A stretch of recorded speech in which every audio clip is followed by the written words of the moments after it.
Ghazipur Gahmar triple हत्याकांड, यह मामला, इसकी गुत्थियां अभी पूरी तरह से सुलझी नहीं है, क्योंकि इसमें अभी जो कि 3 आरोपियों की बस गिरफ्तारी हुई थी, क्योंकि उसमें एक महिला शामिल थी। अब जो कि खबरें सामने निकल कर जो 31 तारीख को 2 और जो कि आरोपियों को मुठभेड़ के बाद गिरफ्तार किया गया है।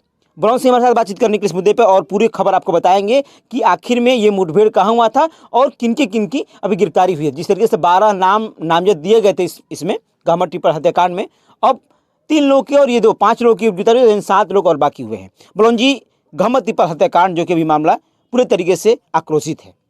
हालांकि 100 तो मिल गए, 300, लेकिन अब धीरे धीरे जांच पड़ताल में या फिर जब दबिश बना रही है प्रशासन तो दबोच रही है लोगों को।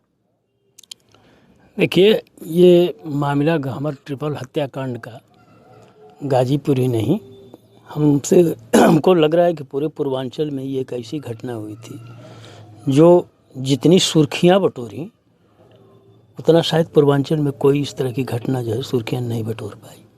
और सुर्खियां बटोरने का सबसे बड़ा कारण ये था कि जो भी फसाद होते हैं, जो भी हत्या की घटनाएं होती हैं, उसका कहीं ना कहीं कोई बहुत बड़ा कारण होता है। और ये घटना शुरू से ही ये समझ में नहीं आ रहा था लोगों की कि आखिर घटना के पीछे का कारण क्या है। दबी जुबान लोग बोल रहे थे कि ये आपसी संघर्ष का मामला है,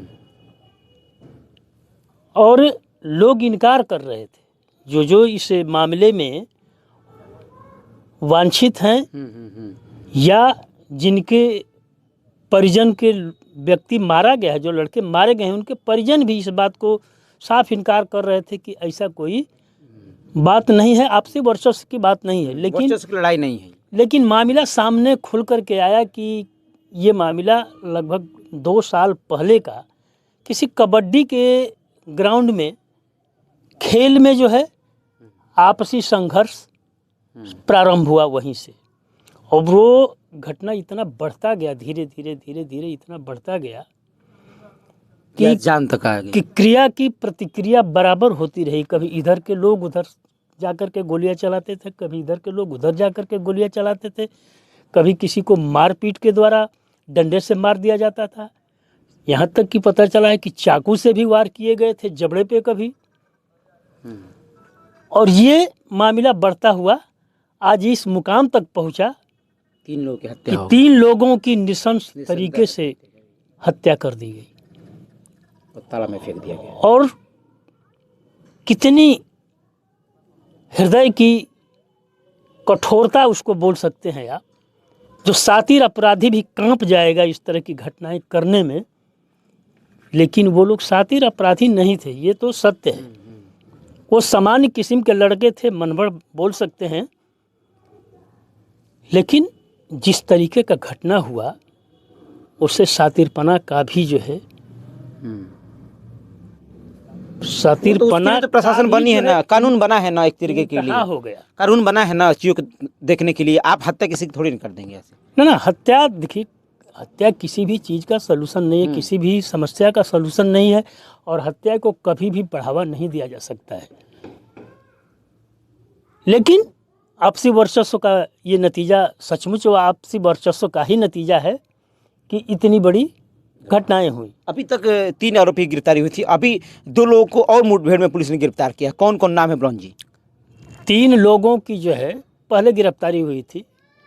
पहले एक महिला और एक लड़के की गिरफ्तारी हुई। इसके बाद फिर जो है एक व्यक्ति की, एक लड़के की जो है पैर में गोली मार करके उसकी गिरफ्तारी हुई थी। जो पुलिस की माने तो पुलिस दल पे जो है वो हमला किया था, और अपने बचाव में पुलिस दल ने उसके पैर पे गोली मारी और उसको गिरफ्तार कर लिया। लेकिन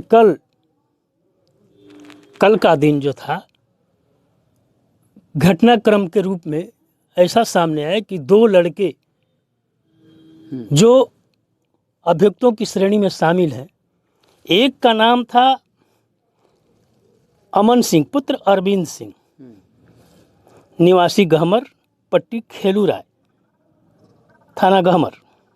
उसकी उम्र लगभग 19 वर्ष बताई गई है। उसके दोनों पैरों में जो है पुलिस ने गोली मार करके गिरफ्तार किया। और उसके साथ ही एक और लड़का था जिसका नाम था अरविंद सिंह पुत्र अंजनी सिंह, जो खेलूराय पट्टी का ही वो भी रहने वाला था। उसकी उम्र 22 वर्ष थी। पुलिस की खबरों की माने तो इन दोनों को जो है पुलिस रोकने के लिए बोली, लेकिन ये लोग जो है पुलिस के ऊपर फायर झोंक दिए। और पुलिस के ऊपर फायर झोंकने के बाद पुलिस ने जो है आत्मसुरक्षार्थ जो है गोलियां चला करके एक लड़के के जो अमन सिंह के नाम से है, उसके दोनों पैरों में गोली लगी। और अरविंद सिंह जो है लड़का, जो 22 वर्ष जिसकी उम्र बताई जा रही है, उसके एक पैर में गोली लगी। और उसको पुलिस के किस जगह पे ये मुठभेड़ हुआ है? ये मुठभेड़ हुआ है गहमर से थोड़ा सा हट करके एक भटपुरवा डेरा बोल सकते हैं उसको, वहीं पे एक बागीचा है, आम का बहुत बड़ा बागीचा है। पुलिस के खबरों के अनुसार से उसी बागीचे के पास जो है वो लोग बैठे थे कहीं भागने के फिराक में, जैसा पुलिस बता रही है। और तब इस बनाई ही पुलिस हर जगह पे छानबीन कर ही रही है। चैतन्य है एकदम इस समय, और चैतन्यता की वजह से गश्त पे गश्त जो है पुलिस का लगा हुआ है। मुखबिर भी लगे हुए हैं। और मुखबिर भी पुलिस के जो मुखबिर होते हैं वो भी लगे हुए हैं। मुखबिरों के ही सूचना के आधार पे पुलिस वहाँ पे गई और जा करके जब पकड़ने की कोशिश की तो ये दोनों जो है लड़के पुलिस दल पे फायरिंग कर दिए। और पुलिस दल फायरिंग होने के बाद बचाव में, चूंकि पुलिस को ऐसा निर्देश है कि कमर से नीचे ही आप वार करनी है, जान से नहीं मारने है, जान से नहीं मारने की मृत्यु हो सकती है। इसलिए कि मृत्यु नहीं होनी चाहिए। मृत्यु होने के बाद कई तरह के सवाल जो है दफन हो जाते हैं। सही बात है। और किसी भी व्यक्ति का जान लेने का अधिकार कानून में किसी को नहीं है। कानून में तो यहाँ तक है कि एक व्यक्ति अगर निर्दोष है, उसकी जान बचानी है तो 1000 निर्दोषों के ऊपर जो है आप गोली नहीं चलाएंगे उसके बचाव में।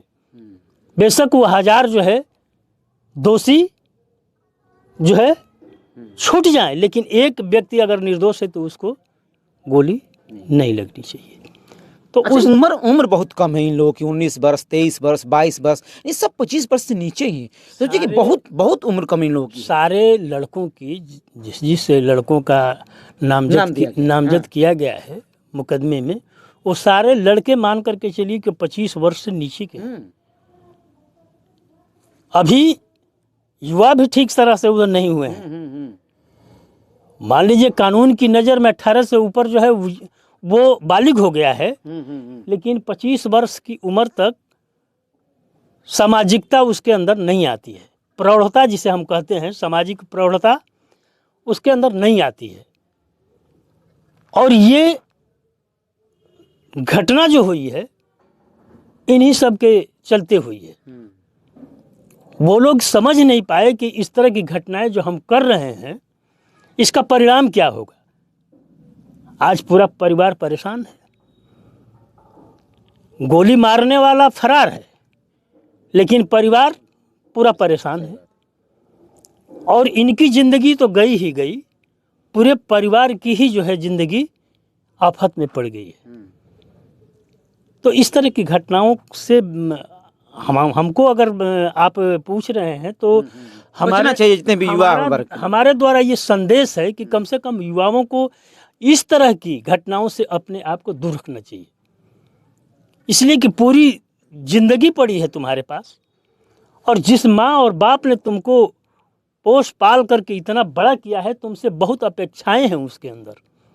तुम बुढ़ापे की उसकी सहारा हो, लाठी हो, ये सोच करके तुम्हारा पालन और पोषण वो व्यक्ति कर रहा है जो तुम्हारा गार्जियन है। लेकिन उन लोगों को जो है इस तरह की बातें समझ में नहीं आती है। समझ में तब आएगी जब खुद वो उस जगह पे काबिज होंगे, जब उस मुकाम पे वो पहुंचेंगे तब उन्हें समझ में आएगी कि हमारे गार्जियन जो कह रहे थे वो एकदम सही बात बोल रहे थे। अब तो वो तीनों जितने भी युवक थे वो भी चले गए और उनकी मृत्यु भी हो गई। अब जो आप जेल जाएंगे, परिवार परेशान रहेगा, दोनों तरफ के परिवार परेशान रहेंगे, अदालतों का चक्कर लगाते रहेंगे छुड़ाने के लिए, कोई सज़ा दिलाने के लिए, तो ये चक्कर लगाते रहेंगे तो कहीं ना कहीं एक छोटी सी गलती, जो लड़ाई जो शुरू से चली आ रही थी, वो परिवार को अब गड्ढे में धकेल दी है। पूरी ज़िंदगी को तबाह और बर्बाद कर दिया। ये नहीं कि वो 12 जो वांछित अपराधी हैं उन्हीं की ज़िंदगी तबाह हुई है, ऐसा नहीं है। जिनके परिवार में ये हत्याएं हुई हैं वो 3 लड़के जो थे, एक का एक भाई है बचा हुआ और 2 जो है उस परिवार के अकेला वारिस थे, इकलौते थे। वो परिवार भी तहस नहस हो गया। बुढ़ापे का सहारा उनके माँ बाप का ख़त्म हो गया। एक तो माँ थी जो विधवा थी और उसका बेटा ही उसका सब कुछ था। आंगनबाड़ी में काम करते हुए किस तरीके से उस बच्चे का पालन पोषण कर रही थी, उस माँ से जाकर के पूछिए। लेकिन नासमझी और आक्रोश और गुस्सा इस तरीके से हावी हुआ कि सब कुछ भस्म कर दिया। सच्चाई तो यही है। जिस तरीके से गहमा ट्रिपल हत्याकांड की गुत्थियाँ जो कि अब धीरे धीरे जो कि सुलझती हुई नजर आ रही हैं और जितने भी इसमें से नामजद आरोपी हैं उसको प्रशासन पकड़ रही है और अलग अलग जगहों पे दबिश बनाई हुई है। लगातार आपको हम खबरें दिखाते रहेंगे और गाजीपुर ट्रिपल हत्याकांड का अपडेट आपको हम देते रहेंगे। चैनल पर नए हैं तो चैनल को सब्सक्राइब कीजिए, शेयर कीजिए और लाइक करना ना भूलिए। धन्यवाद।